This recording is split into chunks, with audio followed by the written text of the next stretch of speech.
Palakkad P K. ശശിയെ പുറത്താക്കിയതിന് പിന്നാലെ തറവാട്ടിൽ പിറന്ന സ്ത്രീകൾക്ക് ഇനി ഏരിയ കമ്മിറ്റി ഓഫീസിൽ കയറാമെന്ന CPM മണ്ണാർക്കാട് ഏരിയ സെക്രട്ടറിയുടെ പരാമർശത്തിനെതിരെ പ്രതിഷേധം ശക്തം.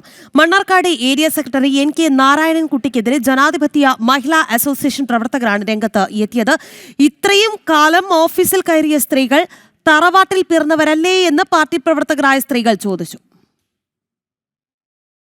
മണ്ണാർക്കാട് ഏരിയ കമ്മിറ്റി ഓഫീസിൽ PK ശശി എന്നൊരു വ്യക്തി ഉള്ളത് കൊണ്ട് മാത്രം തറവാട്ടിൽ പറഞ്ഞ ഒറ്റ സ്ത്രീകൾ ഇതിനകത്തേക്ക് കാലുകുത്തില്ല. പേടിയാണ്, ഭയാണ്. എത്ര വനിതകൾ, അവരെല്ലാം ലോക്കൽ കമ്മിറ്റികൾ വർക്ക് ചെയ്യും. മണ്ണാർക്കാട്ടേക്ക് ഒരു പരിപാടിക്ക് പോകാൻ പറഞ്ഞ ഒറ്റ സ്ത്രീകൾ പോകില്ല. ഇവിടെയുള്ള ആളുകളുടെ സ്വഭാവം അതായത് കൊണ്ടാണല്ലോ, മുൻകാല അനുഭവങ്ങളുണ്ട്. ഇനി അവർക്കൊക്കെ ധൈര്യസമേതം ഈ ഓഫീസിലേക്ക് കടന്നു വരാനുള്ള സാഹചര്യമാണ് ഇന്ന് ഒരുങ്ങിയിട്ടുള്ളത്. കഴിഞ്ഞ ദിവസമാണ് CPM Mannarkkad area secretary NK Narayanankutty സ്ത്രീവിരുദ്ധ പ്രസ്താവന നടത്തിയത്.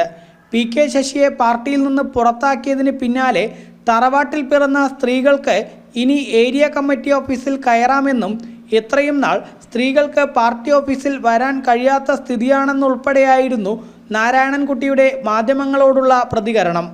എന്നാൽ ജനാധിപത്യ മഹിളാ അസോസിയേഷൻ പ്രവർത്തകർ ഏരിയ സെക്രട്ടറിയുടെ പ്രസ്താവനയ്ക്കെതിരെ രംഗത്തെത്തി. ഇത്രയും കാലം ഓഫീസിൽ കയറിയ സ്ത്രീകൾ തറവാട്ടിൽ പിറന്നവരല്ലേ എന്ന് പാർട്ടി പ്രവർത്തകരായ സ്ത്രീകൾ ചോദിച്ചു. CPM തെങ്കര എന്ന പേരിലുള്ള വാട്സപ്പ് ഗ്രൂപ്പിലാണ് വനിതാ സഖാക്കൾ ഏരിയ സെക്രട്ടറിയെ വിമർശിച്ചത്. ഏരിയ സെക്രട്ടറി മാധ്യമങ്ങൾക്ക് മുന്നിൽ വായി തോന്നിയത് വിളിച്ചു പറയുകയാണ് എന്നും വനിതാ സഖാക്കളെ മോശമായി ചിത്രീകരിക്കുന്ന പരാമർശം പൊളിറ്റിക്കലി കറക്റ്റല്ല എന്നും സ്ത്രീകൾ പറഞ്ഞു.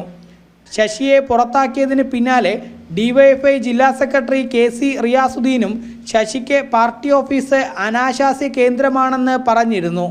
എന്നാൽ DYFI നേതാവിനെതിരെ വനിതാ സഖാക്കൾ പ്രതികരിച്ചിട്ടില്ല. ജനം, പാലക്കാട്.